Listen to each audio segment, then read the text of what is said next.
The peace candidate, I don't know. He's not being so peaceful. So peaceful. He's not being so peaceful today. Trump says he's very angry and pissed off at Putin during an NBC News interview.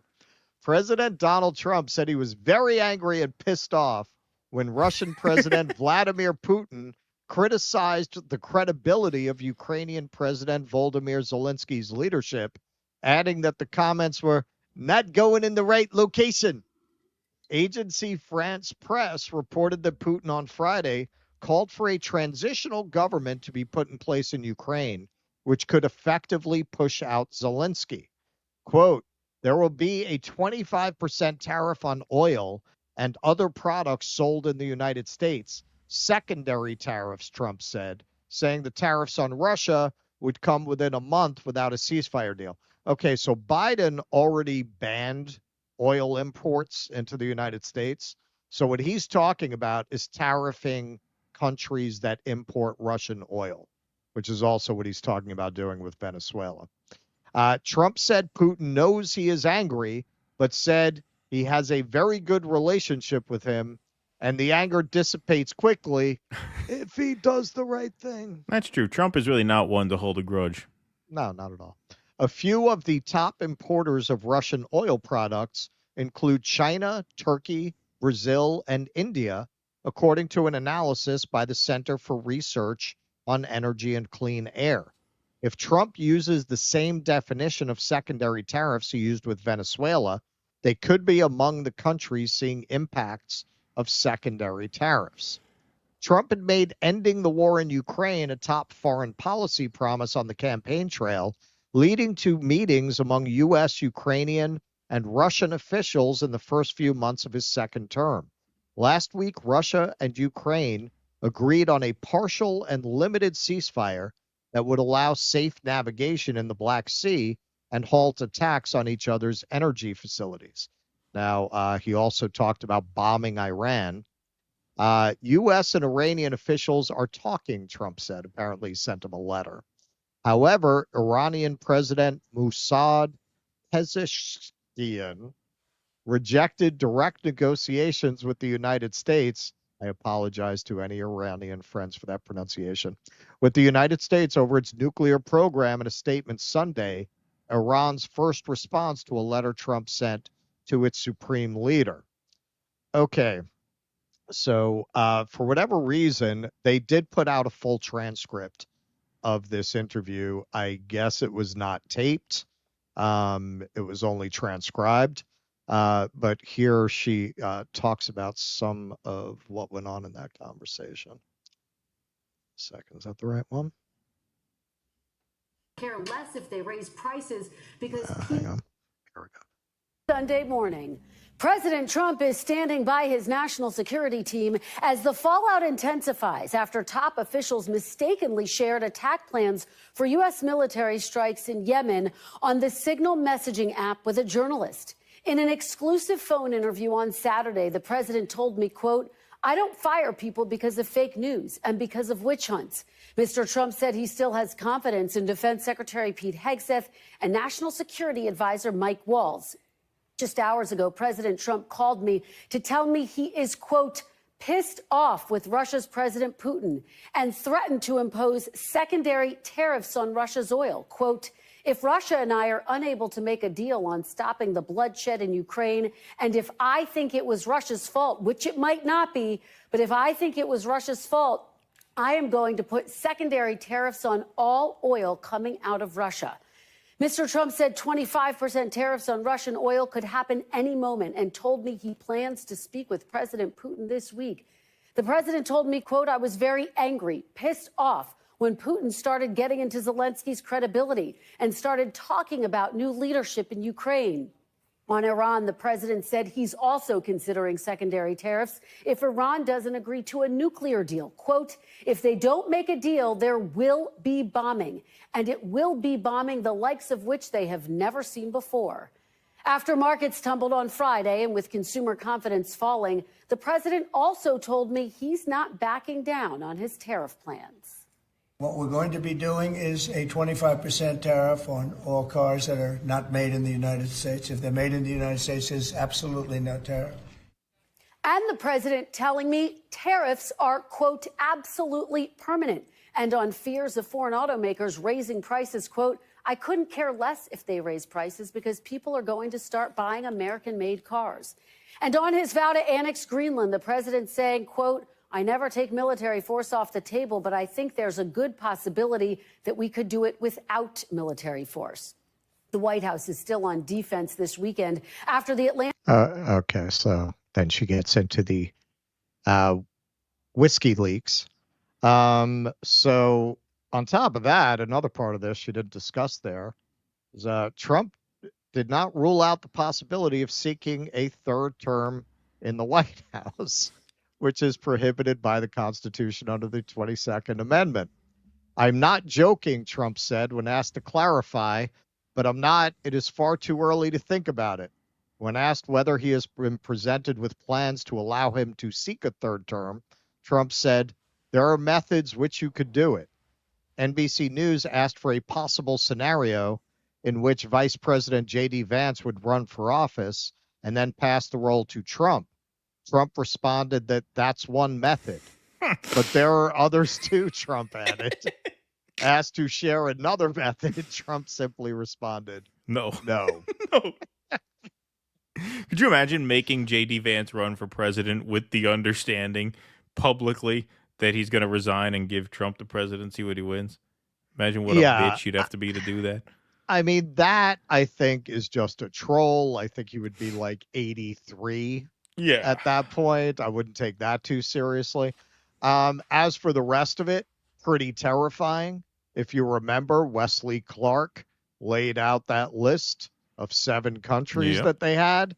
Iran is the only one on the list that they have not gone to war with yet. And it looks like we're getting there very, very quickly. The Iranians, they're shrewd. They're not all of the people that we want to cultivate this kind of bellicose foreign policy with are portrayed as just unreasoning savages. Putin is very rational. If you look at the Iranian foreign policy, it's very rational. They're not going to run off half-cocked. They're very cautious in their foreign policy, but they're not going to roll over either. So at that point, is he going to use the Iranians refusing to be the U.S.'s bitch as a pretext to start World War III? Because that will be World War III. If the U.S. attacks Iran, Russia probably backs them, and that's it. It's World War III. Yeah. No. It is an extremely dangerous situation, and I've just never seen a president in my lifetime come in this hot and this hostile and this determined to To fast track everybody, a war. Like he's been, forget about the friend, peace candidate. foe, He's been, everybody. yeah. I mean, he has been. I mean, now, granted, you could say, he inherited, the Ukraine war and he inherited the Israel Gaza war, whereas Biden didn't come in, with any of that to deal with right in his lap. But I'm sorry, this goes beyond just managing existing crises. I mean, you're creating new crises, bombing Yemen, saber rattling with China the way he has, saber rattling with Iran in just extremely dangerous ways, to the point where whatever deal you might be negotiating between Russia and Ukraine, which that seems to have hit yet another snag here. If you start, if you, as you just mentioned, if you attack Iran, you get to World War III with Russia fighting anyway. Yeah, this is why when you see an obvious pathological liar and narcissist, it's probably best not to get really invested in what they say they're going to do about Yeah. making peace and so on. We had the position, we know the Blinken crew is going to take us to World War III. Your formulation, it's Russian roulette. Maybe there's a chamber empty with Trump. But we never expected very much, and Trump is definitely living down to the lowest of our expectations, even on this level. I gotta say, with the Russia Ukraine thing, it's worse than I expected. I did think in this one area he kind of wanted to defuse it, and it's not looking that way. Not really. I mean, he's making some vague moves to defuse it, but it's very much like the temporary ceasefire in Israel. It seems like he just wanted quiet around his inauguration.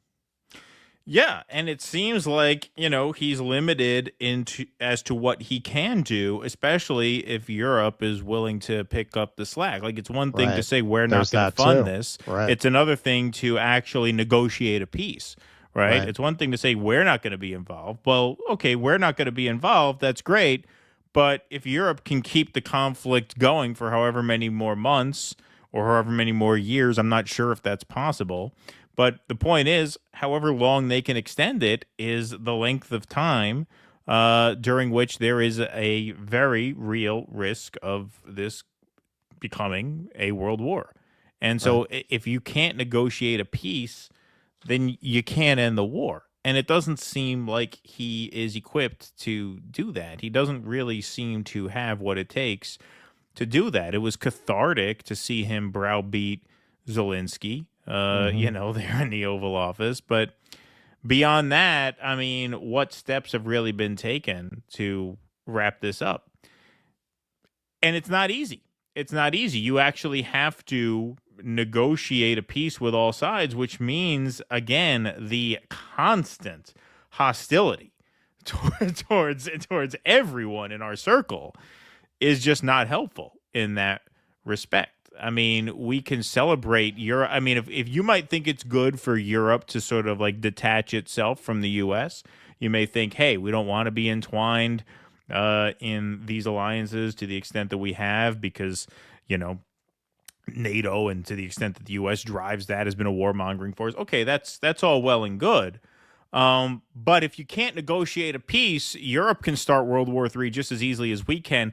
Sure. It's not realistic to think we wouldn't be drawn into that somehow. I mean, if the Sure. world goes up in smoke, we're in. I mean, we're involved, whether we want to be or not.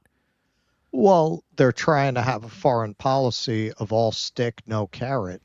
Right. And because of Exactly. that, they have absolutely no leverage with Europe. Right. They torched all that leverage because you're telling them you're taking away everything that might give them pause, like our defense envelope. So what is there to stop them from keeping this war going? We're basically telling them you're on your own. So they're going to conduct foreign policy on their own. This is part of what's remarkable about this. Like, did did everyone on this team just think that we give Europe defense because we're suckers? Like, it seems like that's what they thought. There was an underlying motive for that. We actively undermined European politicians that tried to run on providing for their own defense because we wanted them under our boot. As long Right. as we're providing their defense, they can't make decisions on their own about defending Ukraine. Doing what you did, you very quickly put them in a place where they're like, well, I mean, fuck it. They're not going to be providing our defense anyway. Might as well just create our own foreign policy. And, maybe that's good, but given what they value in terms of profit and trade and our corporations dominating the world, they seem not to understand that this was part of that. It's not like you're talking about people who just want to unwind empire because they think it's bad. They just want to restructure empire more in the shape that they want it to be, but they don't seem to get that the way it was structured was for the purpose of maintaining empire, and their alternative doesn't make any sense. It's not going to work. Like turning the entire world against you is not a way of reshaping the empire. It's a way of collapsing it in around your ears. Right.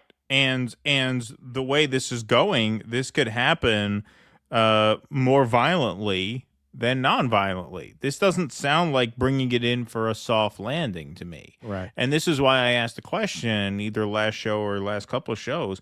Okay, to the people who are still on board with MAGA, at what point are they going to start talking about, forget about actually seeing like results? I think we're very, very far from that. I think things are going to get worse before they get better. I think that's almost a certainty at this point. When are they going to start talking about your life getting better? Right. When is that going to be part of their messaging? Well, no, it's going to get better when they better. fire all the federal workers. Well, this is what I mean. This is what I mean. Right now, it's just a theater of pain. Right now, you know, the messaging out of the government is that you, the ordinary person, should revel in the pain and suffering of others who you don't like as some sort of emotional payoff to having voted for us and owned the libs. And we're gonna fire the federal workers. We're gonna slash USAID. We're gonna deport the immigrants. Right, we're gonna do revoke the student visas of the kids who step out of line. And so it's all just getting you. We're gonna have Dr. Phil handcuff a guy. Right, exactly. Right. It's all just getting you to feel as though you've been rewarded for having voted them in, but it's all just emotion. Where's the beef? Where's the material payoff? When is it that they say, okay, here's how your life is going to improve as a result of this? That's not coming. That doesn't seem to be coming. And they think it's coming. Right. Well, the people are still on. But what I'm saying is, like, you're not seeing any of that coming from Trump or anyone around him. It's all just, here's what we're doing to punish people you don't like. And that may be gratifying to certain people in the short term. At what point is that no longer enough to keep you in line? At what point do you demand, hey, wait a minute, when do we get something out of this? That's an open question. My prediction, by the end of the year, people are going to be pretty pissed. Yeah. Well, that's why these because you're going to special have elections all are interesting to follow. consequences and no benefits. Right. Exactly. Please clap.